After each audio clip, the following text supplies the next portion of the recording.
Welcome to another FPL video. We're looking ahead to Double Gameweek 37. Before I delve into my team selection, I want to recap on how Double Gameweek 36 has gone so far. We've still got the North London Derby to go at the time of this recording. Let me know how you did in Gameweek 36. Hopefully much better than I did. I'm going to point out the mistakes I made as well as variance as we keep on talking about, which is such a huge thing in FPL this season. And Double Gameweek 36 perfectly illustrates that. So let's get straight into it. Let's get this video to 150 likes and let's try to get to 11,000 subscribers. It'd be much appreciated. It really helps out the channel and we're only 100 subscribers away from achieving that milestone. So thank you very much. And before I begin, I also want to disclaim, for those of you that aren't aware, I have actually activated my free hit chip ahead of Double Gameweek 37 and I made a few changes from the last video I made, the best free hit team. So I haven't actually finalized anything yet. There's a few 50-50 decisions that I want to get spot on. And it's very important that I do so because Double Gameweek 37 might be the biggest chance I have of kind of reclaiming the ranks that I have actually lost in Double Gameweek 36. And that's a nice segue into my performance in 36, which was pretty dismal.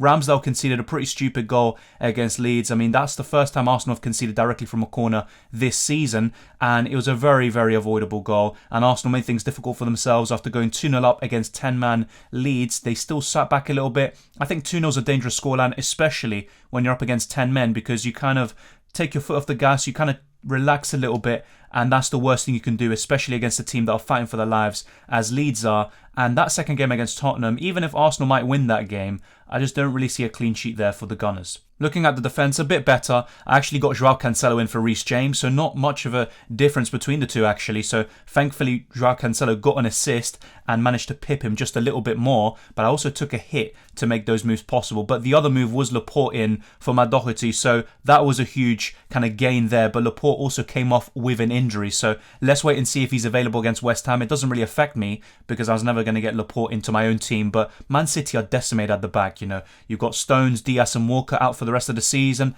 Fernandinho and Laporte now have knocks, so City could be down to the bare bones at the very back with only a few defenders available like Joao Cancelo, Zinchenko and possibly Ake could return, but things are looking a bit shaky at the back. City though, up front, are just absolutely devastating, and of course De Bruyne is the man of the moment right now. What an incredible performance by him, 4 goals, and I actually said for all my Double Gameweek 36 videos that for me De Bruyne was the best captaincy option, even over Salah. Now, did I expect there to be such a huge swing between the two? I don't think anyone could have predicted that, because for Salah not to start one of the games, to be pretty useless against Spurs, and then for De Bruyne to score 4 goals in a game, and remember that's his first hat-trick for Manchester City, it's very unlikely, and that's what I mean about variance. Now, those of you that moved from Salah to De Bruyne, I'm not trying to discredit your move because obviously it was a very good move and I think it had a lot of merit. If we look at the last 10 game weeks, as we'll do very soon, De Bruyne has much better stats. Obviously, it will include that 4-goal thriller against Wolves, so let's take that into account. But still,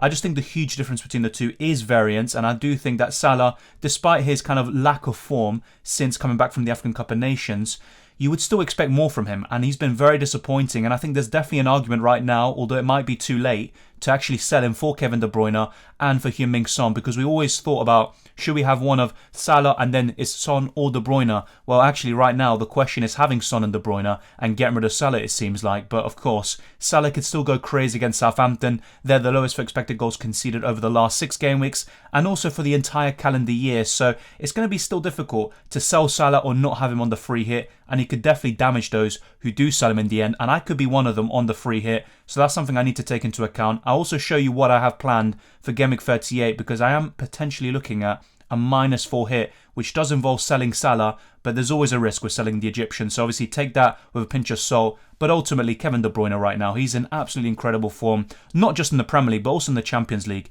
He was doing so well for Manchester City, maybe not in the second leg, but in the first leg, for example, against Madrid, and also in the previous rounds. He was absolutely exceptional. Whenever we've done statistical comparisons between Salah and De Bruyne, there hasn't been a huge difference, and if anything, the Egyptian has led in most of the key categories. But I'm going to show you now how De Bruyne has actually slowly crept up, and he's even got a higher XG than Salah, which is quite insane to be fair, and De Bruyne does score with very low XG shots, so it's quite surprising, and he's even got more shots. We'll talk about this now, and let me know what you think of this comparison. Are you looking to sell Mohamed Salah if you still have him? And if you don't, what is your plan in terms of Liverpool attack? Are you still going to maybe get Diaz for the final game of the season or against Southampton, which I think is a fantastic fixture to target? As you can see here, over the last 10 game weeks specifically, 8 goals and 5 assists for De Bruyne. That is absolutely insane numbers. Only 3 goals and 3 assists for Salah, and a few of them were penalties. Then you look at shots. Actually, De Bruyne is trailing in this regard, but he's got more shots on target. And in terms of shots in the box, Salah has 25 and De Bruyne 14. So still a difference there. That's to be expected. But the XG as well, 3.64 for De Bruyne and only 3.5 for Salah. I say only because Salah, throughout the whole season, even when he's kind of had a few bad patches, he still has very good underlying numbers. But over the last 10 game weeks, not so much. The expected assists as well, this is not really a surprise. De Bruyne leads in this category as well, although over the entire season, Salah will pretty much lead in every single metric. But his first half of the season was incredible. Salah hasn't been able to replicate that in 2022, unfortunately. And then you look at big chances, both of them with 4, and 7 big chances created for De Bruyne, and only 4 for Salah. Key passes, De Bruyne, almost triple the amount of the Egyptian. So overall, De Bruyne in most of these key categories actually leads. So statistically, he is the better option right now over the last 10 game weeks. Let me know what you think of this. Are you quite surprised? Because whenever we've done these comparisons, like I said before, Salah has easily won, and that's why it's kind of very difficult to sell him, especially when he has good fixtures, and you always know Salah can go crazy like he did against United. So there's always going to be a risk. He is facing Southampton next. That is a much better fixture than West Ham. But then you could argue De Bruyne's form is probably the best in the world right now alongside Karim Benzema. So it's very difficult to kind of take these different factors into account. Are you more of a form or fixtures person? I'm actually more of a form person. So even though West Ham is a very tough fixture, I still think De Bruyne can plough through that, because how many people would have expected De Bruyne to score 4 goals against Wolves? That's not really something you see every day. Don't worry, I'm still doing my Game Week 36 performance. I'm not going to try hide away from it because I've had a bad week. But as you can see from the left-hand side, I've actually went from 19k to 39k. So I've pretty much doubled my rank. And that's not the type of doubling you want in FPL. So I got 70 points overall with a -4. No bench boost, no free hit. I always knew I could have a pretty rough week, but I didn't expect it to be this bad, to be quite fair. I thought maybe I'd drop into 20, 30k. And to be fair, that was assuming Salah got a return or 2. So as we look at the rest of the team, so the defence was okay. Obviously, Robertson and Trent were very disappointing. No clean sheets for Liverpool, no attacking returns for the fullbacks. And Robertson, as expected, didn't start in the second game. He wasn't even in the entire squad, and he was always going to get that rest that Klopp kept on talking about, and that's why I was quite convinced he was going to get it against Aston Villa. Saka blanked in the first game, which was disappointing considering the fact that Leeds are one of the worst teams in the league. They could be going down, and I was in Nketiah getting all the points. And as you can see, Pukki with another set of blanks there for me, and actually taking a -4 from Pukki to Nketiah would have actually gone a long way in boosting my week this time round. Salah, of course, the biggest disappointment of the week with only 3 points, so that was a disaster. Son scored against Liverpool and he got no bonus points for it. Kulusevski as well didn't get anything in that game. Mason Mount, though, an incredible performance.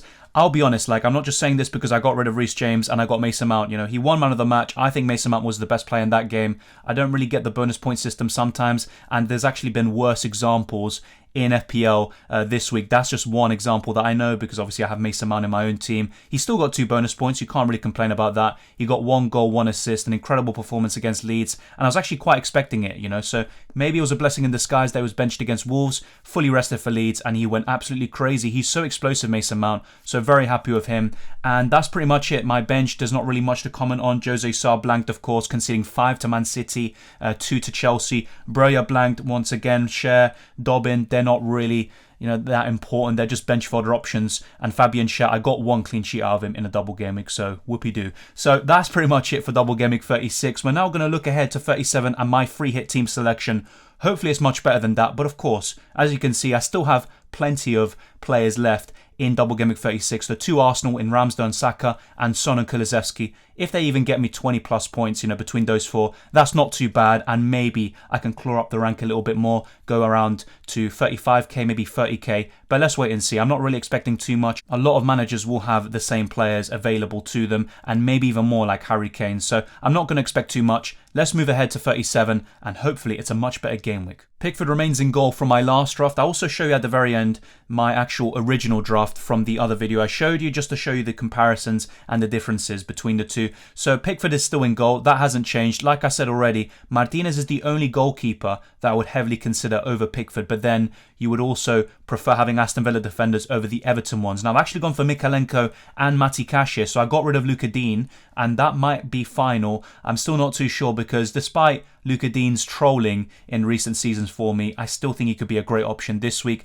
I'm just not too convinced looking at his points over the course of the season, and he's just been so frustrating. And I think Mati Cash is still my preference over the two, even if Luka Dean ends up outscoring him. I've gone for Anderson here, and to be fair, I'm just not too sure with the Crystal Palace defence, and especially if Gueye is out, I would be very concerned, and I might even go off Anderson. And if you look at all the returns recently, most of them have come at home, not too many away. So I might actually go for Luka Dean in for Anderson, or change things up a little bit with Timothy Castagna, who actually got 2 bonus points in that game against Norwich. And I think that's the kind of main example I was talking about of the bonus point system being slightly flawed when Maddison didn't get any bonus points in Game Week 36. Yeah, looking at Anderson, I like having a different piece of each defence that is having a double this week. And actually over the entire season, Crystal Palace are 4th in terms of the best defence. So that's why Anderson is in here at the moment. And even in recent game weeks, they have been up there with the likes of Liverpool and Man City for the best defences in the league. Then we've gone for De Bruyne. His form is too hard to ignore. And I've actually got rid of Salah.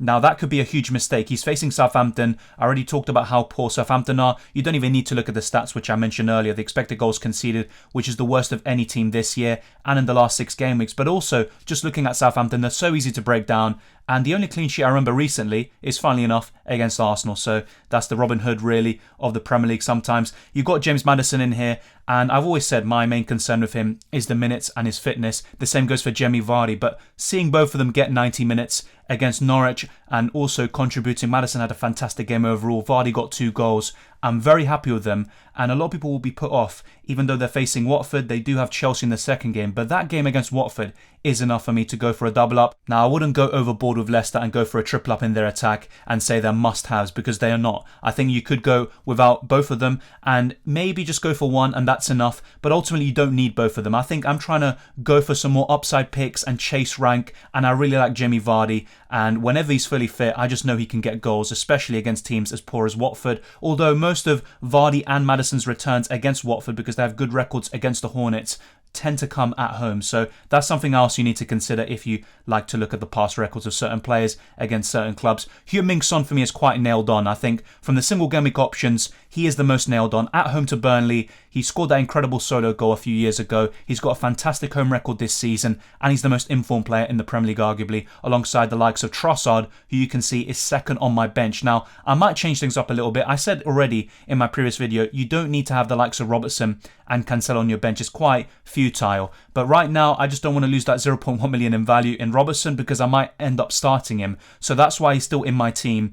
But I actually might just target the double game weekers and only have a few single game weekers like Harry Kane potentially, Heung-min Son, De Bruyne, and possibly Mohamed Salah, although I'm not too convinced about that. Other than those 4 or 5 players I mentioned and maybe a Liverpool fullback, I think the rest would be full of double game week players in my squad. I've gone for Ollie Watkins here once again, but I might end up going for Danny Ings, especially if Watkins is ruled out. I would really like the likes of Ings and potentially Coutinho. So as you can see, I only have 2 Aston Villa players. That could turn into 3 once again with the likes of Luka Dean, Coutinho or Danny Ings. Let's wait and see how it pans out. And then Wilfred Zaha, I said this before, he's quite nailed on in my free hit draft. A few of these players are, maybe even Pickford as well, but then there's kind of a few malleable picks such as Vardy and Maddison who are very risky, and I do recognise that. Another nailed on player is Richarlison. Would I captain him? I would consider it for sure, but I'm just not too convinced about him as a captaincy option, to be honest. He's been very consistent recently, but do I back him enough despite having